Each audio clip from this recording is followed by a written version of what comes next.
Hi, my name is Maurice Cobb, and I want to talk about my dad and what my dad means to me. Growing up, my dad wasn't really there a lot. He was in our house, but he kind of was raised with the notion that all a father had to do for his children was really buy them food and pay the bills. So he didn't spend a lot of time with us. My dad was raised in the streets. He was raised in the streets of New Orleans, and that was really all the interaction he had when it came to males. So he raised us kind of the way that his friends treated him in the streets. So he was, harsh. If we didn't do what we were supposed to do, we kind of got beat. It was stuff like that.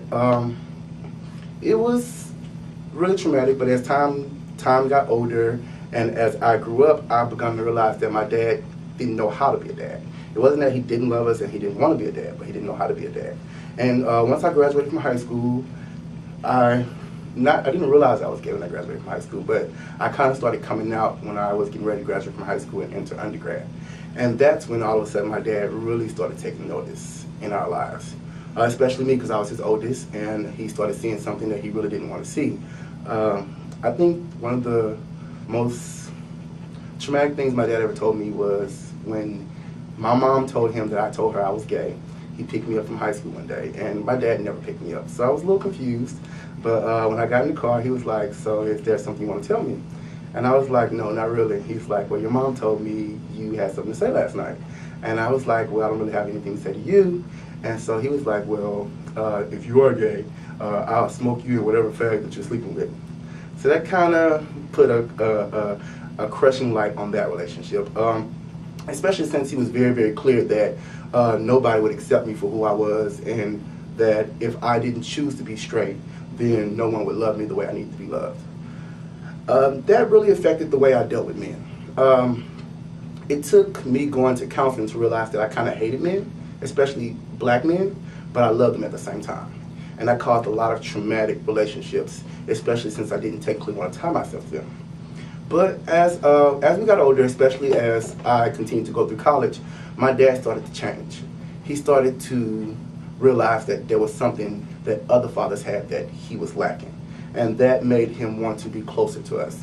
Our relationship has changed quite dramatically, not only on his part, but my part as well.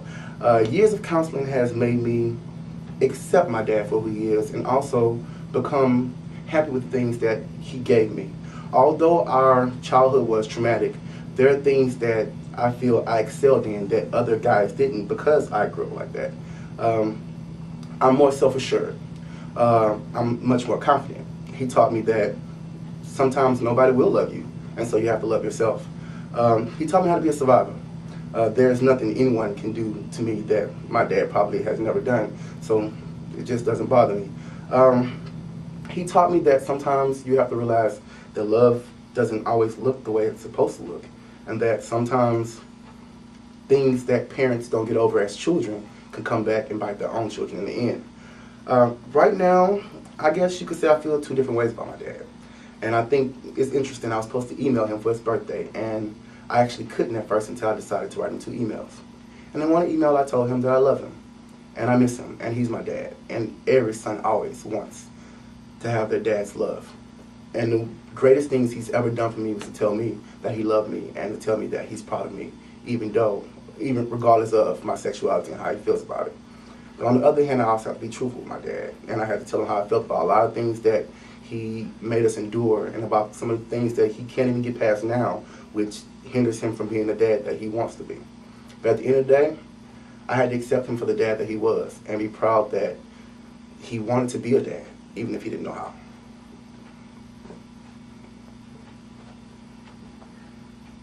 So, interesting. Is there a moment that you and your dad had that's kind of that is memorable for you? A good moment that y'all have shared that's a memorable moment for you? Yeah, there are. The one thing I can say about my dad is great at fixing things, mechanical, any of those type of things, and I'm horrible. And part of me being horrible is because my dad would say, "Son, come out here and help me fix this." I would say, "Hell no, I'm reading a book." But I can still say to this day, I can call my dad, and no matter what he's doing, if there's a problem that I have with my car, or if there's a problem I have with fixing anything, my dad will drop everything that he's doing to come to my aid. And I kind of feel bad at times because I realize a part of him doing that is because he feels like he was never there for us growing up. And so he just wants to feel needed. He wants to feel loved. Some of my siblings don't speak to him. Some of them speak to him on rare occasions. I think I speak to him on rare occasions.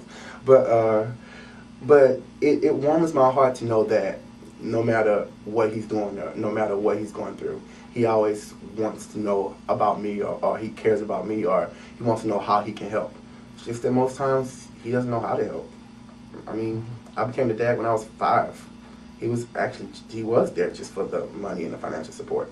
And we never really forced him to be a dad because my mom just kind of gave up on him. Thank you very much, Mr. Cobb. Thank you for sharing. Thank you. That was very powerful.